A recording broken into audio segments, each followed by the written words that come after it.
sometimes there's a thought that, okay, whatever's happening locally, especially at the hyper-local level, is, that'll drive turnout enthusiasm, things like that. But most of the research says it's at the top of the ticket. Bike lane's been catching some strays in the last week. They sure have. Is it just that Carl DeMaio is a chaos agent? I mean, I think he would think of that as a compliment.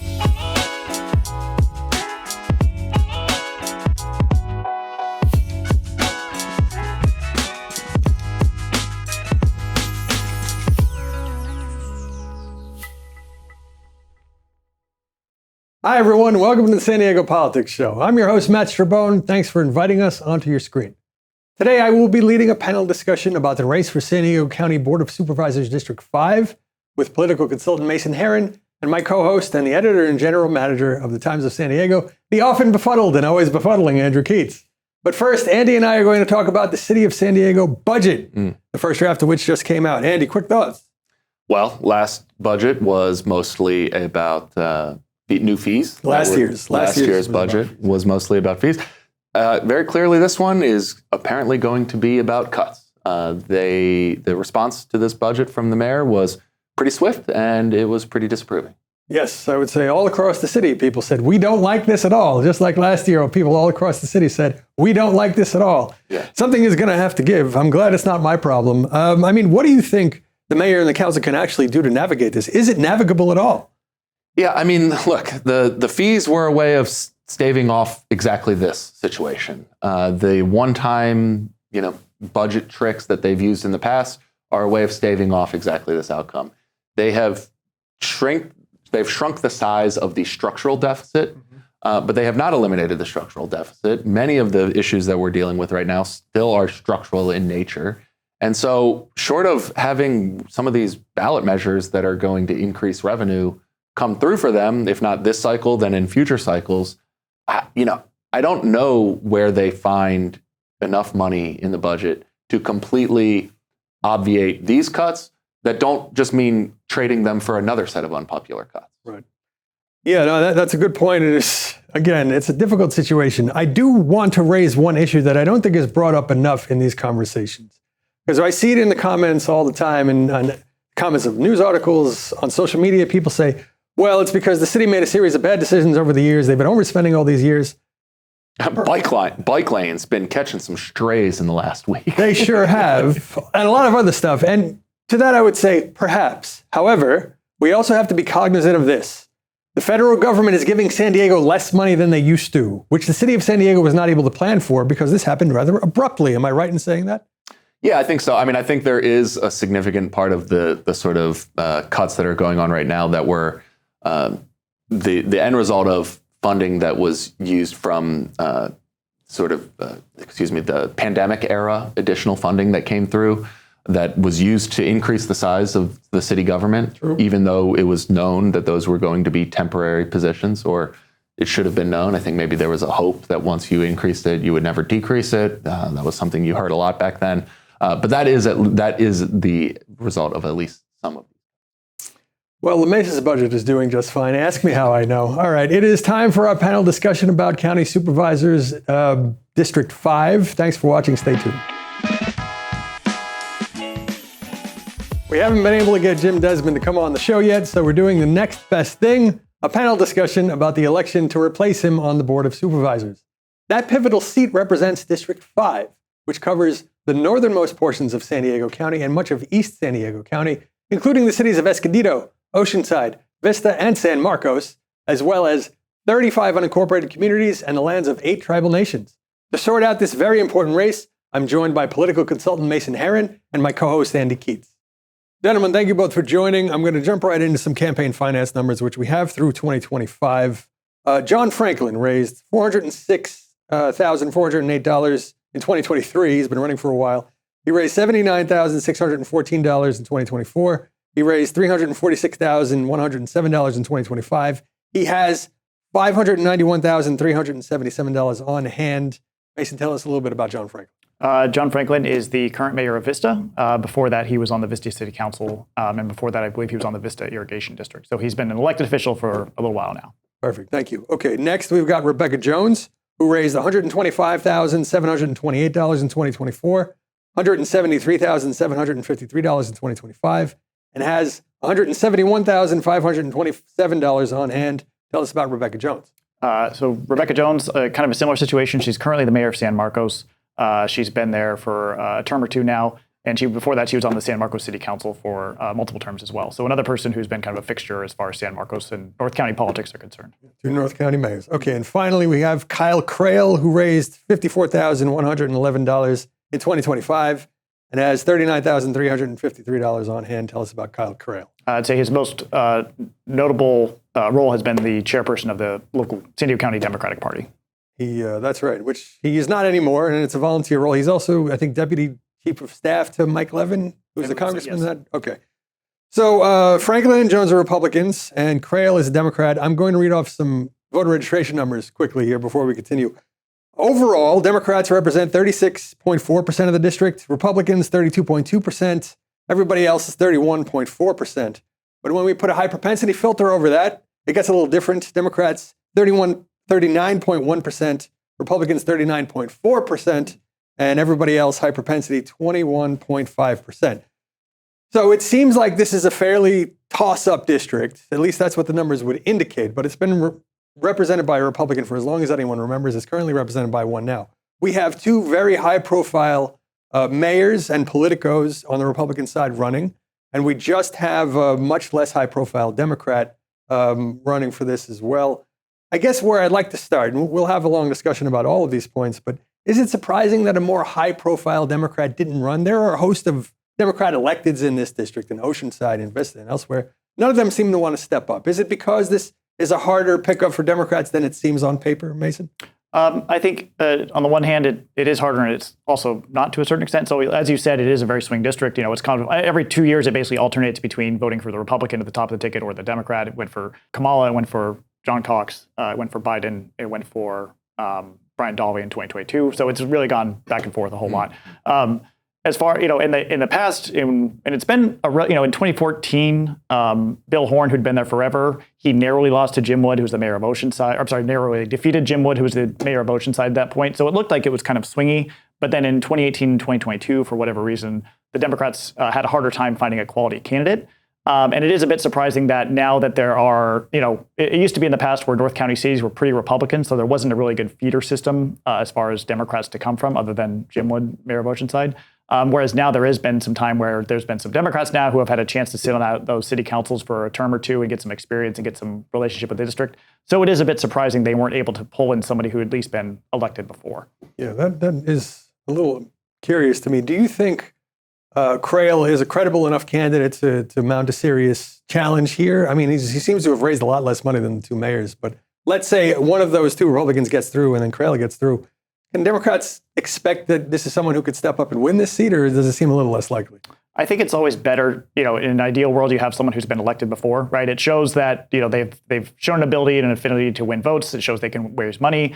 It shows they can handle kind of the stresses and difficulties of the campaign trail and things like that. And so that's usually better. That being said, being a chairperson of local Democratic Party, that's its own kind of elected office to a certain extent. You have to raise money. You have to kind of win votes to get that position. So it's a mini campaign to a certain extent.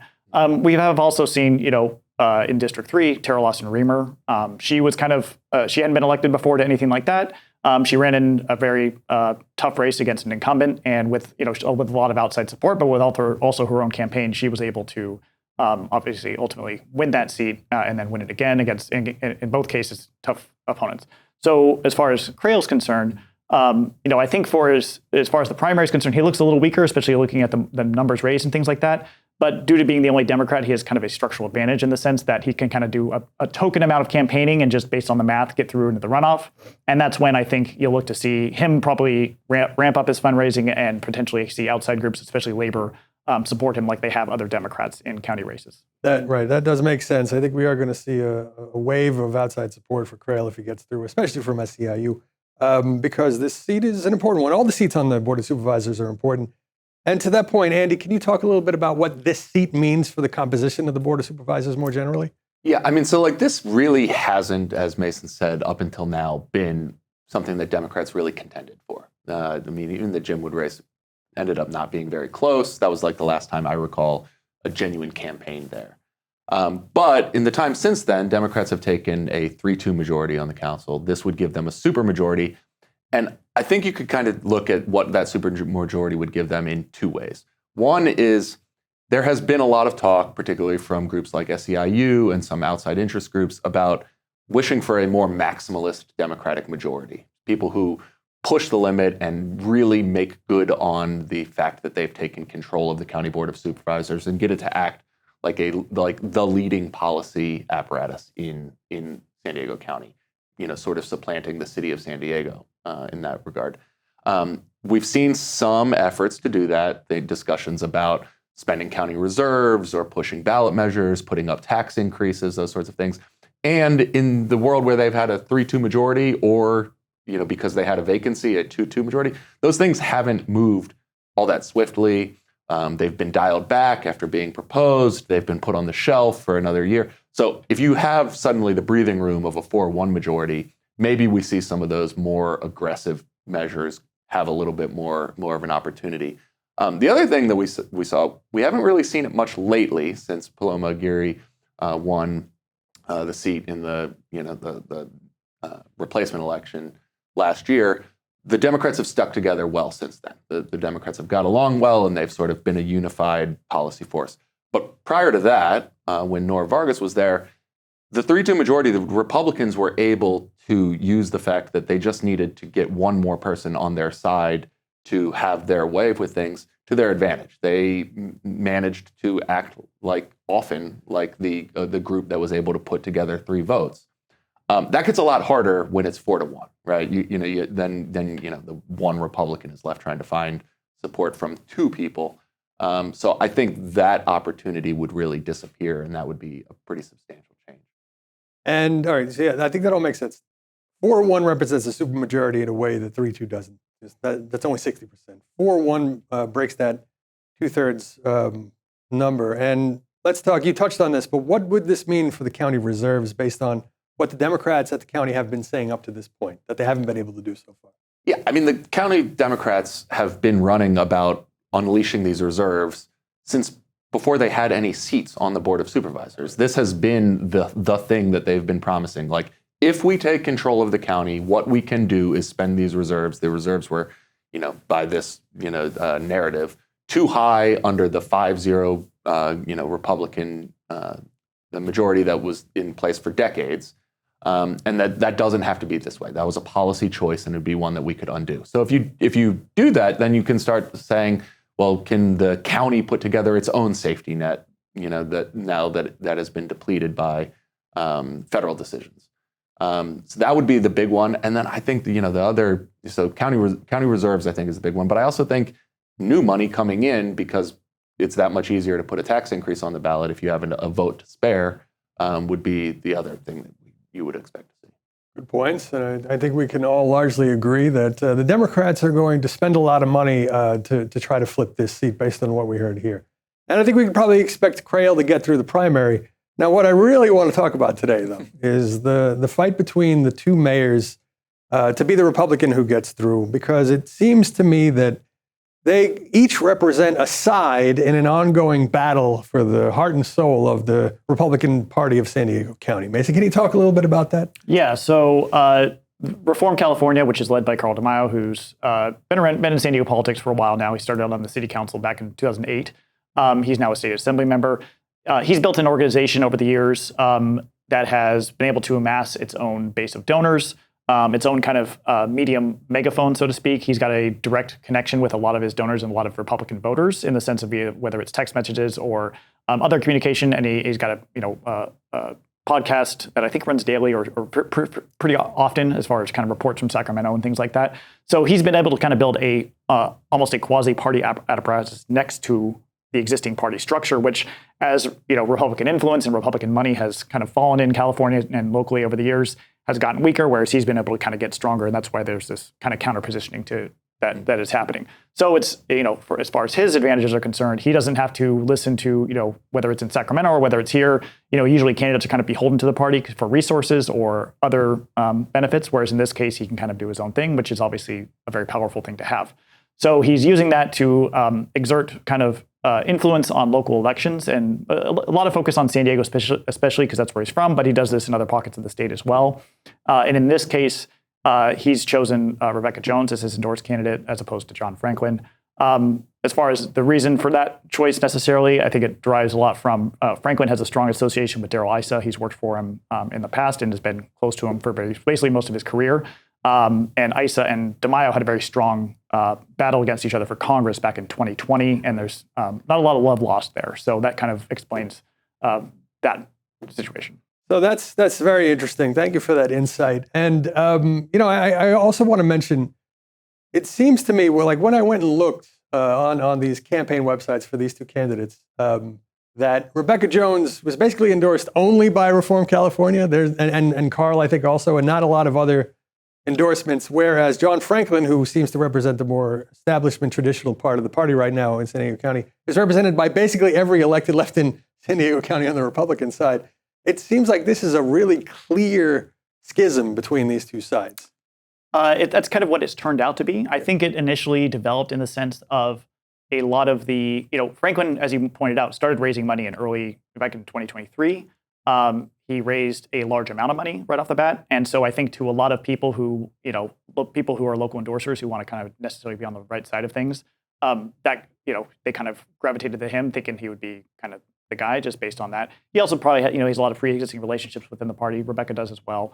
But ultimately, I think, I don't know which one's the chicken and which one's the egg, but I think a lot of the traditional Republicans flock to Franklin for that reason, thus kind of creating a lane where, if you're DeMaio, you kind of say, okay, do I want to go, just hop onto the traditional Republican bandwagon is what it's become, or do I want to kind of zig where people have zagged and find an opportunity to generate influence kind of on my own? Yeah. Now, what's interesting that you're not hearing there is here are the set of policies on which they diverge completely. The Reform California local party split is not one that's driven by a strong differing view of how they should act and what sets of policies are important, how they stand on, tax increases or redistricting or you name it. Right? It's not a policy-driven thing. It's a personality-driven schism. And, Rebecca Jones, she is really in the lineage of this seat in a pretty specific way. Jim Desmond holds it now. He used to be the mayor of San Marcos. She was on the city council under him, and they got along well. Jim Desmond elevated his profile as the mayor of San Marcos by having a big role on the San Diego Association of Governments. Rebecca Jones did as well. She eventually took over a seat on the San Diego Association of Governments, and they both used that position to have big picture discussions with the whole county outside of the city of San Marcos, outside of North County, about their view of how the county should be spending transportation dollars, specifically pushing for freeways and suburban focused housing as opposed to dense housing, and really got a lot of regional press on that. They were regularly featured in the Union Tribune, KPBS, Voice of San Diego as sort of reformers on the board on the Sandag board, or high profile Republican opposition to the Democrats who controlled that board. So for her to be the outsider candidate it's just a little bit odd, and I certainly can't, Mason, I would be interested if you have a counterexample here, but I can't readily think of some topic that her and Franklin are wildly opposed to each other. Yeah, is there anything? I think if you compared their voting records and their kind of style on their respective councils, in both cases, they're two North County cities that are about the same size that have had fairly quiet politics. I would say San Marcos a bit more so, just because it's held a strong Republican coalition together. So there's been a lot of 5-0, 4-1 votes and things like that. But I bet you if you looked at them, there wouldn't be a lot of daylight necessarily in between them. I do want to kind of circle back on the endorsement question in the sense that there are some major endorsements that have still not weighed in, right? The Republican Party itself did not weigh in. The Deputy Sheriff's Association, which is often a big player in some of these races, it's often on the conservative side, has not weighed in. And a lot of the individuals that Franklin has are from outside the county, but there's not as many necessarily in the district itself. So on the one hand, it can look impressive and that can add value. But if you look in kind of in the window of context as far as which of the endorsers that are going to really kind of move the needle on this race, the difference isn't as stark as it might look on the surface. A quick word. We are trying our best to cut through the noise. If you're still here, you are exactly who we want watching this show. So please click the subscribe button to help us continue on our journey to give you the very best San Diego politics content. It seems a little peculiar to me that a Republican Party that has seen the tide recede like remarkably in San Diego County. This is a place where the National Republican Convention used to be held sometimes because this was a hotbed, a stronghold of the Republican Party. But they've lost their power all across the county. They seem to be in retreat, and I know there are people out there watching right now and say, "Just wait, it's gonna change now." The pendulum will swing back. Whether it does or it doesn't, they're in a tough spot right now, and it's pretty crazy to me to hear that the schism that is going on is strictly personality driven. You think now would be the time for them to band together and try to minimize this, but I guess I can't quite square the circle here. Is there anything else other than DeMaio and Isa don't like each other that is kind of the root of this? There could be. I wasn't in those rooms, in those conversations, in those brains. But so a lot of these kind of conflicts do often come down to that. Especially in terms of in a primary, right? You've seen there's plenty of instances on the Democrat side and the Republican side where when there's not that much daylight on the issues, you have to find other differentials, right? So sometimes you'll see some of these primaries get way nastier than the generals might, just because in order to create a contrast between the candidates, one Republican has to just make the other person look really bad, or one Democrat has to do the same thing to another Democrat or something like that. So it's not totally unique in that sense. Yeah, I mean, the narcissism of small difference is one of my favorites. But it is interesting to look back just a few years because the tide of like voter registration in San Diego turned against Republicans much earlier than their actual representation in elected offices. There was a Democratic majority and sort of voting behavior that supported Barack Obama, for instance, long before the Democrats took over as the mayor of San Diego or had a majority on the County Board of Supervisors. And if you talk to people who were involved in the Republican coalition at that time, they punched above their weight by sticking together, by doing the exact opposite of what you're saying right now. You would have the Restaurant Association and the Building Industry Association and the Realtors and the Lincoln Club and the Chamber of Commerce and then the Republican Party all like closely aligned, strategizing, thinking multiple terms out, elevating candidates. There was not a lot of like heated primaries, and their ballot measures would align with the interests of a particular set of candidates. They ran a slate. They would run slates in ways that it used to be that the Democrats were fumbling all over themselves and putting up candidates who are worse in a district than you would expect given the voting registration. So I don't know. I suppose when things are falling apart, it's a little bit harder to be strategic than when you have like everything going for you. That's true. I'm going to ask you a provocative question, Andy. Is it just that Carl DeMaio is a chaos agent? I mean, I think he would think of that as a compliment, right? If he was honest. And I mean, he used to even in the time I was just talking about where Republicans were aligned, he would still disrupt that alignment often. But at the time, he was pretty powerful, and he would force people to get on board with him. The representative example of this is pension reform. There were competing Republican visions of how pension reform should take shape, and Carl DeMaio's vision of that won out over the mayor of San Diego's at the time, and the mayor of San Diego ended up joining his initiative. This is what Carl does. Fascinating. All right, so let's talk a little bit about this race in the context of the midterm elections more generally. We have a lot on the ballot. There's some overlap with some other races. Can you guys talk a little bit about how that might impact turnout here in the primary specifically? Yeah, I think what usually drives turnout is what's at the top of the ticket, right? So if you look at a good example would be 2014 when there was a very sleepy governor's race. There weren't really any ballot measures on the ballot or anything like that. Jerry Brown was running for re-election. There weren't really that much competing races at the top of the ticket going on, and it was basically the lowest voter turnout we'd seen in a generation essentially, and it still remains. Since then there hasn't been turnout that's been lower, especially in the primary. And so even though sometimes there's a thought that okay, whatever's happening locally, especially at the hyper-local level, is that'll drive turnout enthusiasm, things like that. But most of the research says it's at the top of the ticket. Now, in this case, we have what looks to be certainly a very competitive Democratic primary, and as well as it's one primary. But if you're a Democrat or a Republican, there's enough going on there for you to drive interest and want to go cast a vote on the Republican side in the governor's race or the Democratic side. And there's also statewide races as well. There's going to be a couple of ballot measures, including one dealing with Prop 13. So there's going to be a lot people already incentive to turn out for, not including whatever enthusiasm might be about the Trump administration on the Democratic side. And so on the one hand, it's hard. You could look at that and say, okay, there's something that's going to be pulling turnout. As far as local stuff is concerned, namely the 48th congressional district, which overlaps with a chunk of the district, it's harder to, there's some evidence that might play a role, especially as far as the Democrats are concerned, because they do have a lot of choices that they can kind of come out for, whereas the Republicans, it's kind of Jim Desmond is kind of looks to be the guy. But it's hard to tell exactly to the extent that that'll trickle down and really pull people out who weren't otherwise already being pulled out by the other factors that I mentioned.